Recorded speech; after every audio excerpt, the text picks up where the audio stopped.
Hi friends, it's Taylor. Welcome back to the channel where we focus on cozy productivity and entrepreneurship.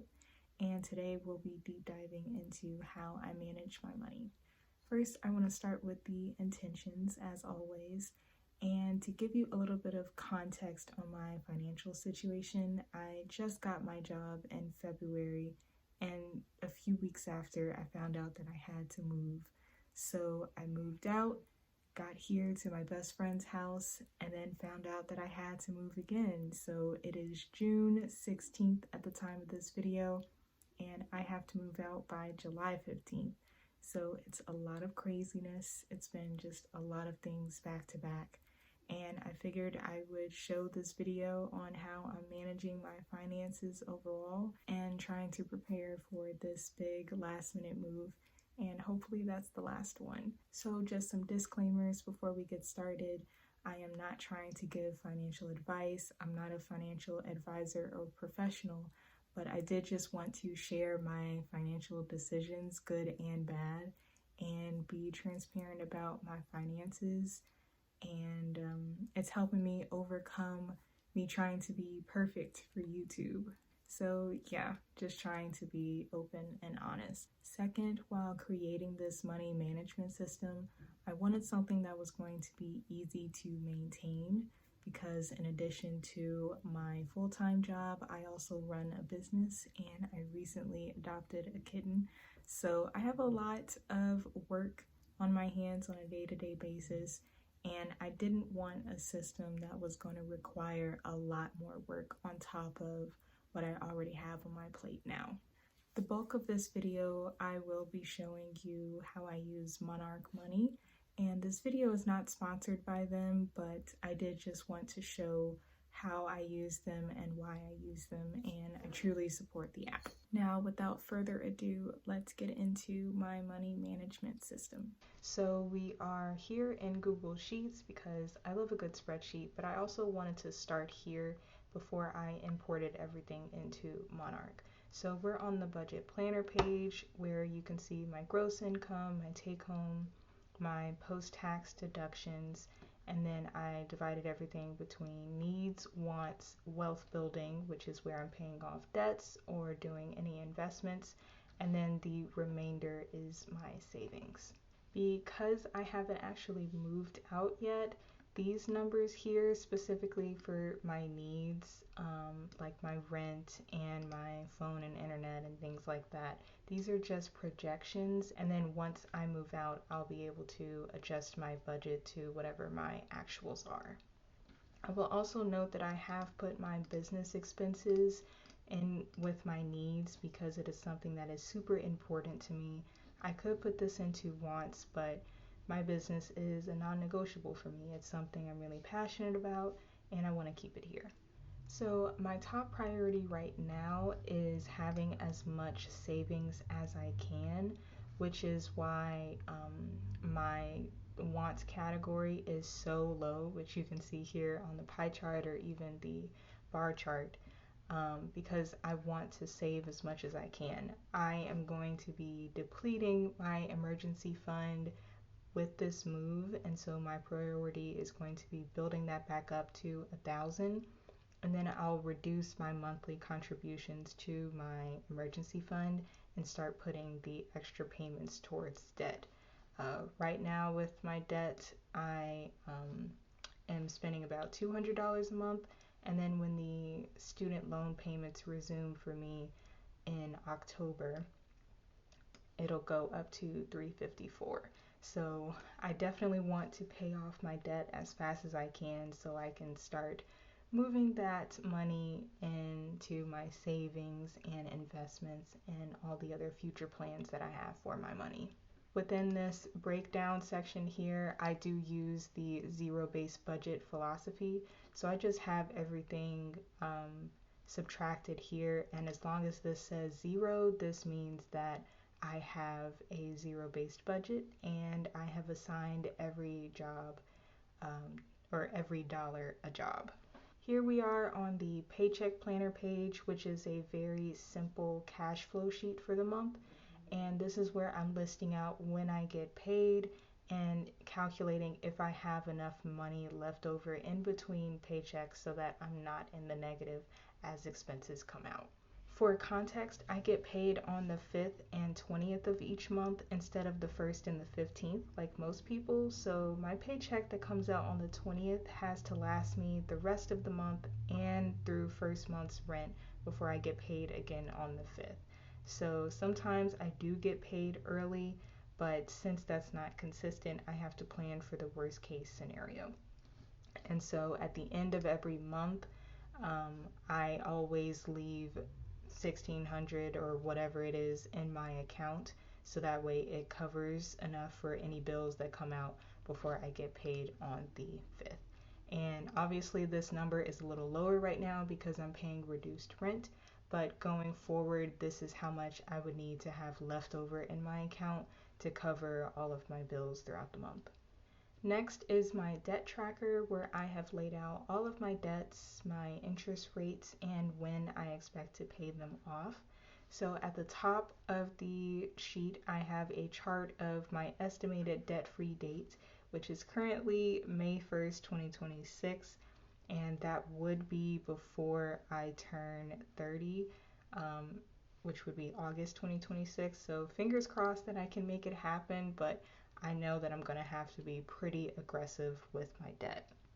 So each column here is just the debt, the payments, and what the balance will be. I decided to start here at June 2023 because I didn't feel like backdating all of the debts I've paid off and how much I've paid so far. I just wanted to keep it simple. So this is where we are now. I'm doing a mix of the snowball and avalanche debt payoff methods. So you'll see here, I'm actually going to be paying some money back to a friend of mine, and this is a more important goal to me than paying off these Affirm loans, even though they have the high interest rate. So in order from left to right, I've already organized these, and after I pay off this loan, or after I pay off this debt, I'll just apply this extra 100 to this Affirm loan, and I'll continue to pay off each debt and then add those additional payments to the next debt until I am debt free. And I can't remember if I said this earlier, but student loans are going to start accruing interest August 29th, which is 4 days after my birthday. And my payments begin in October, but I do want to get a head start and start paying in September. But regardless, this is a lot going on. Yeah, it's just craziness.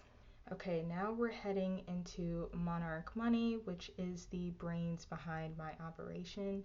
I am starting with my dashboard, which I honestly don't use too much unless I'm on my phone because that's the first page that loads. But I'll quickly go over the widgets that I have. You can customize your dashboard here, but these are just the ones that were important to me. So my plan is a snapshot of my income, expenses, and savings. Goals are things that I'm saving for. The moving fund is at the very top right now because that's the most important. This section just lets me know what bills I have upcoming in the month, and spending is showing me the spending trend compared to last month, last week, or last year. But last year I didn't have a full-time job. I was freelancing, so that's not even really accurate for me. So I like to keep it on this month versus last month. Starting with my daily routine, I like to go to the transactions page and review any transactions that have come out, and I can quickly categorize them here, see what the amount was and such. If I want to see if any new transactions have synced, I just go over to the accounts page and then refresh all.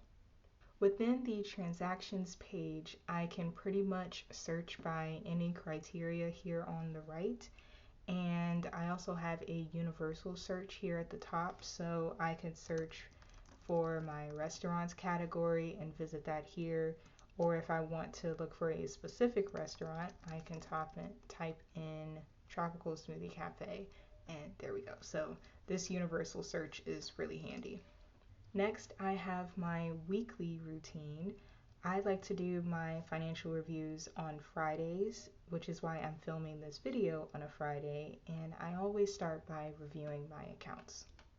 On the accounts page is where I keep track of all of my assets and liabilities, which calculates my net worth here at the top. So if I hover over each month, I can see if it's gone up or down. April is when I took out another Affirm loan, which I do regret, but I know I'm going to pay it off pretty quickly. So there's that. But then you see for May, it went up to 10, and June, it went up 572 so far. And the net worth is calculated on the last day of the month, which is fine for me because I don't need to see my net worth on a daily basis. On the right side, there is a summary of my assets and liabilities, but I'll just quickly go into the detail of these areas here. So these are all of my cash accounts or things that I can access quickly. So I have my checking account, my different savings accounts, and then this is the cash that I have in my wallet right now. I have my 2 investment accounts. So I have my Acorns, which I have been contributing to, I think November of 2020. And I've just been putting $5 a month in there on and off. And you can see there's only a little bit in there, but it is progress. And then I also have my 401k plan from my job, which I am putting a pause on right now while I'm preparing for this move. So that way this will just sit here and earn interest, and then once I finish the move, I'll continue contributing to my 401k.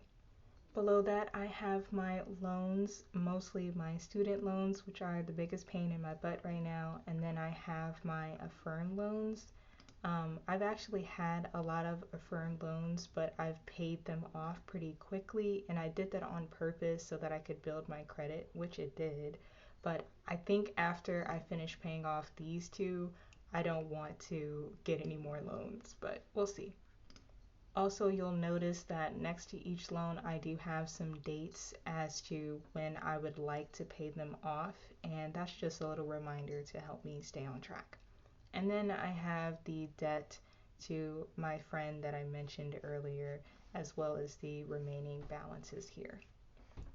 Within each loan, because these are not automatically synced, except for the Nelnet account, I do track my payments manually. So I'm just going to go into this one, for example.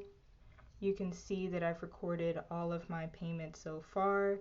And yeah, the minimum amount is very low, which is why the progress has not been great. But I've just had so many things going on that this payment works for me right now, but I do want to get aggressive very, very soon. If I scroll up to the top, you'll see I have a chart. It defaults to the progress I've made in the past month, but if I go to all, this shows me my progress from year to date. So this was the beginning of this was the starting balance, and then these are all the payments that I have made so far, and then this comes all the way up until yesterday. So after I review my accounts very quickly and just make sure things are looking relatively current, then I move on to my transactions. And because I review my transactions on basically a daily basis, there's not much work to do here, except I do specifically come to my transactions to request the reimbursements from my job. So here, what I'll do is just search for the tags that say work, let this load, and now this shows me all of my work trips. And so what I would do is look at what I have spent so far on that week. So I do go into the office 1 day a week, and whatever that amount is, I take this calculation, submit the paperwork to my job so that I can get that reimbursement. And you'll see that they already did this here for last week's reimbursement. So I'll go over here to this page, And as I showed on my accounts page, I have 3 different savings accounts: my moving fund, my emergency fund, and my sinking funds. My moving fund is the priority right now, so I'm going to open this. You can see how much I contributed and deducted over the past few months. And then I can also see all the transactions here. So I contributed 1,000 earlier this month, but the weeks before that I had to take out some money. So the goal is to just have this only be green. I hope I don't have to take out any more, but I do like this page because it shows me the percentage that I have saved so far, how much I have left to save, and it just makes sure that everything is where it's supposed to be. So I like seeing my transactions here as well so that I have the most accurate data here. This bill calendar page is where I make sure that everything that has come out did come out. So I look for the check marks, and the merchant should be like this greenish color as opposed to this blue, which means that it has not come out yet.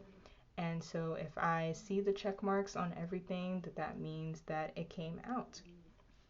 And below the calendar view, it does show me the upcoming. So this is everything that should be coming out for the rest of the month.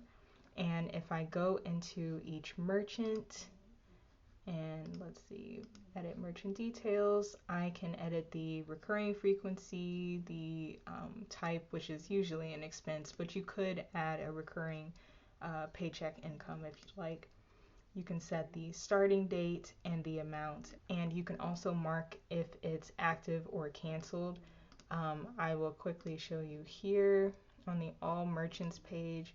If I wanted to see any subscriptions that I've canceled, that is here.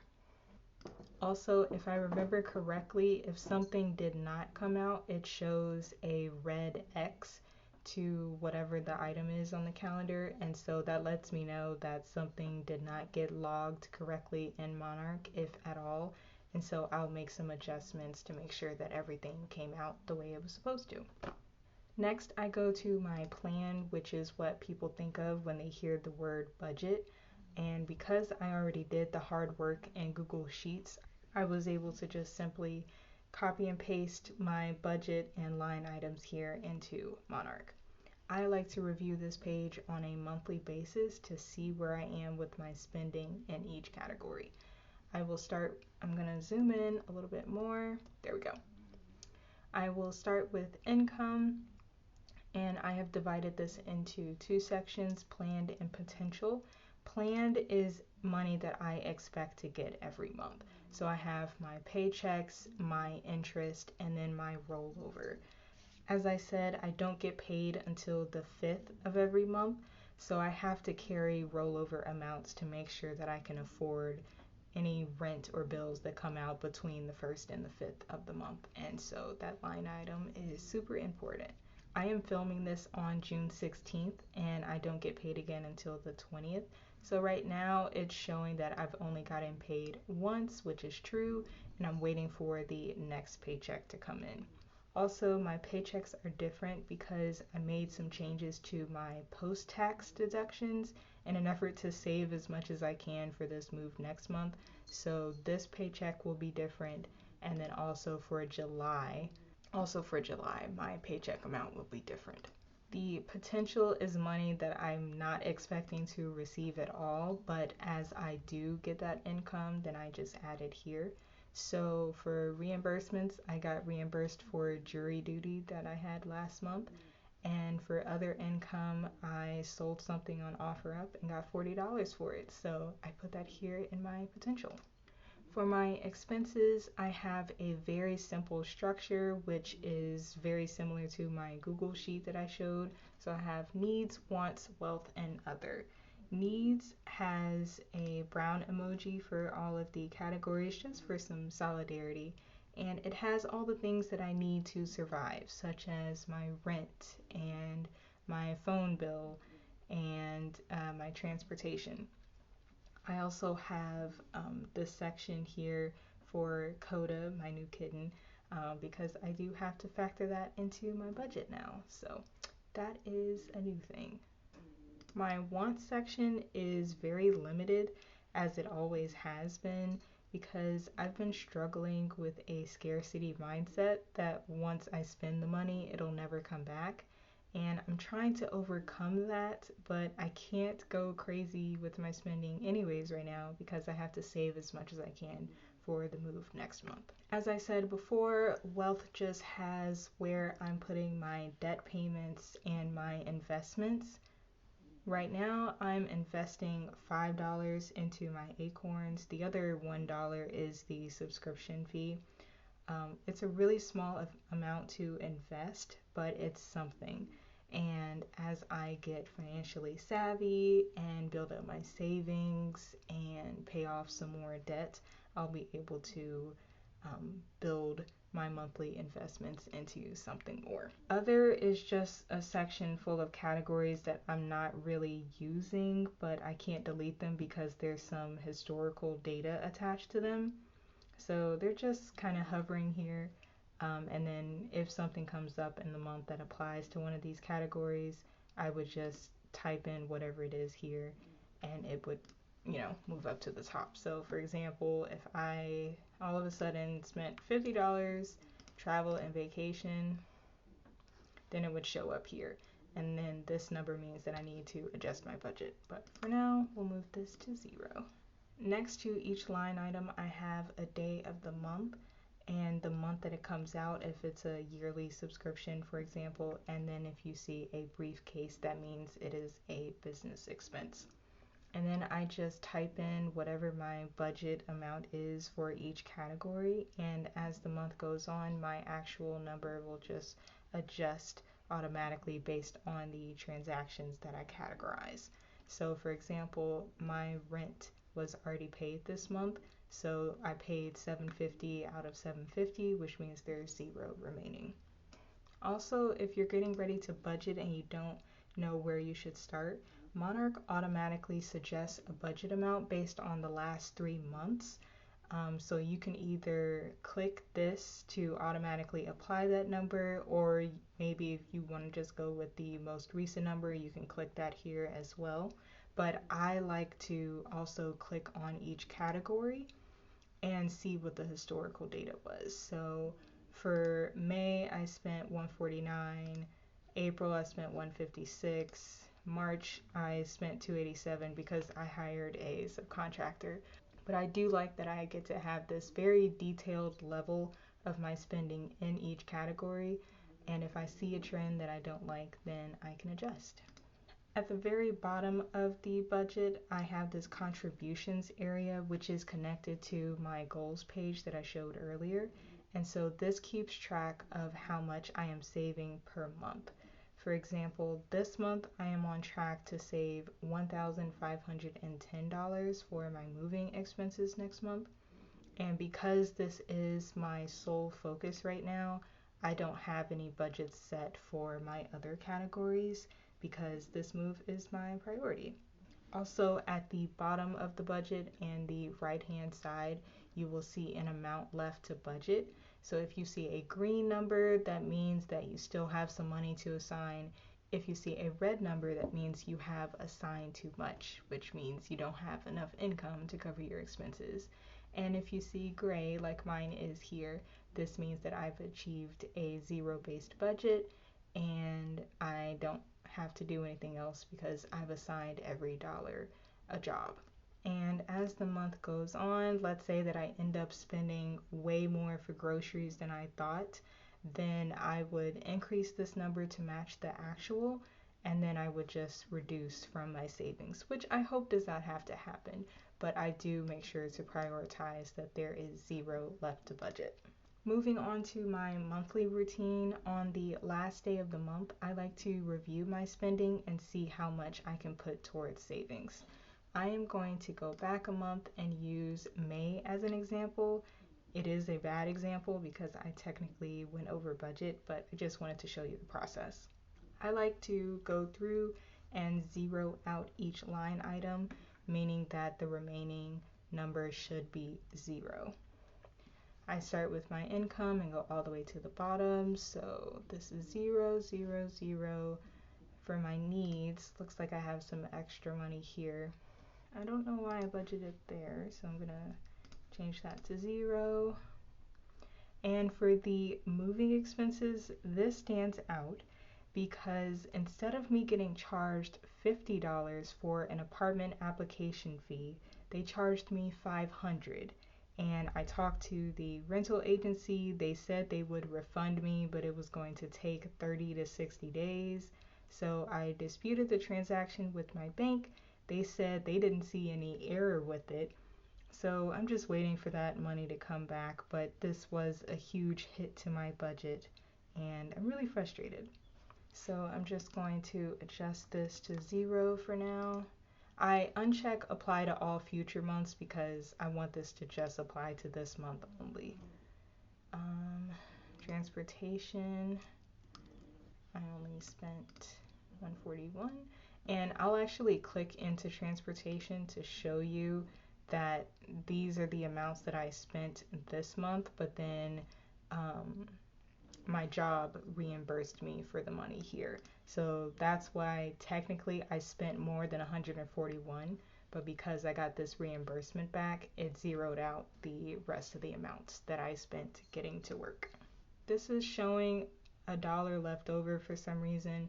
Monarch does not use a change system, so they round up all of your change to the next dollar. And although everything is lined up here, it is still showing this $1 left over, so I'm just gonna try to ignore that. I think it's doing the same thing for my wants, and wealth is 0, other is 0, and for my goals, yeah, because of that huge expense here in my moving expenses for that application fee, which, oh my gosh, that was crazy. I did have to pull from my moving fund just to cover that. Normally, if I had any money left over here at the bottom, I would just apply this to my savings, but I actually had to pull from my savings this month, so I didn't make any progress. The other feature that I love about Monarch is their forecast feature. So I'm gonna go here, and you can see here that I have my planned income for the year. Potential is pretty much at 0, but for July, since I'll be moving, what I did was in other income, this is the amount that I plan to have saved up for the move.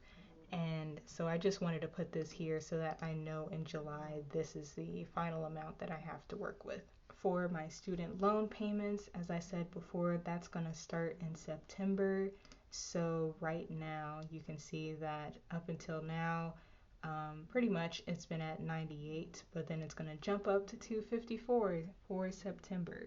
The student loan payments really don't start until October, but as I said, I want to try to get ahead of the extra interest that is going to start accruing. So I'm hoping I can do September and just use August to celebrate my birthday just a little bit and just kind of recoup financially from everything that's going to be happening. I also planned out my Christmas expenses, as you can see here, for November and December. And then if I scroll down, you can see my contributions.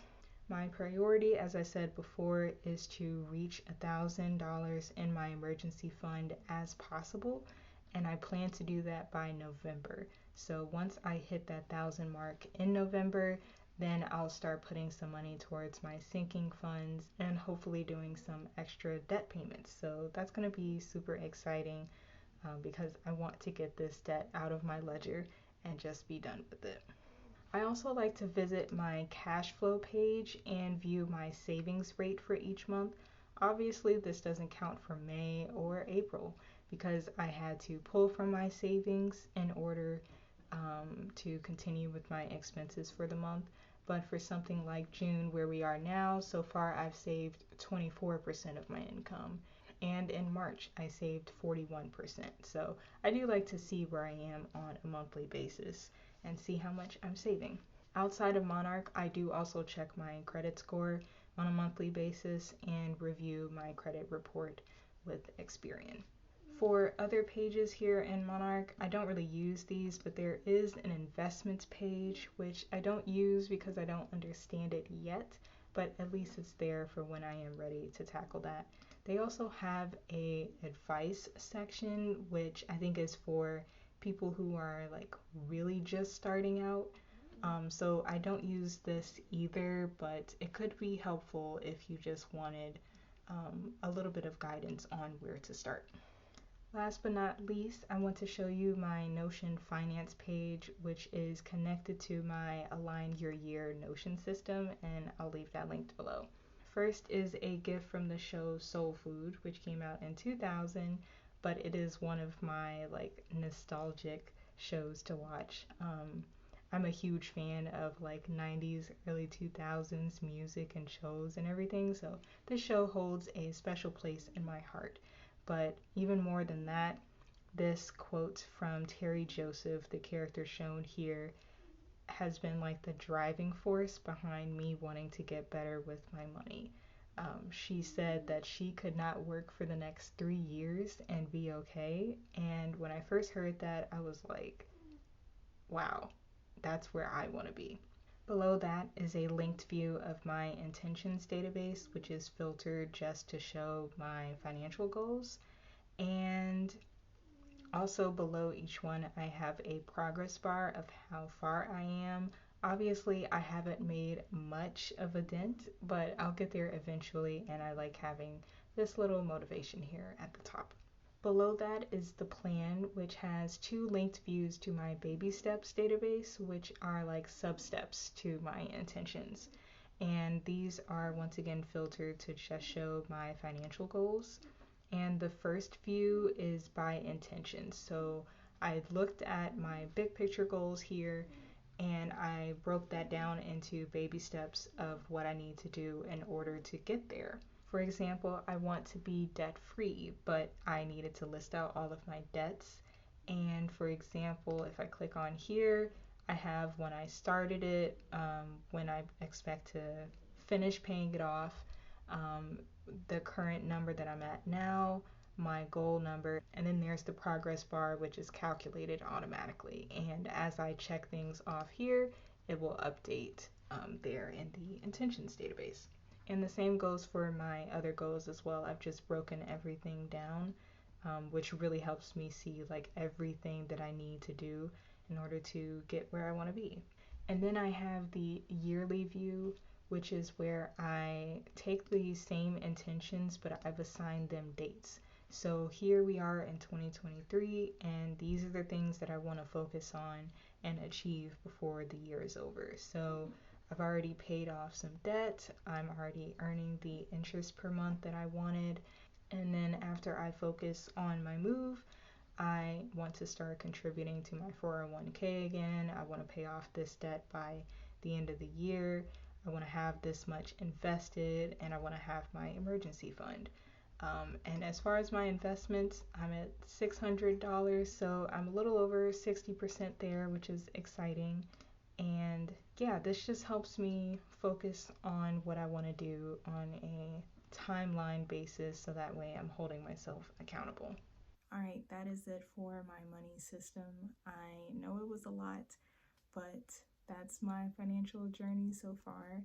I may continue to do more videos on this. If that's something you're interested in, just let me know in the comments below. But yeah, wish me luck for this move next month. I have a lot to save and a lot to do before that happens. But nevertheless, thank you so much for your patience with me on this channel. I am trying my best, and I look forward to seeing you all in the next video. Much love.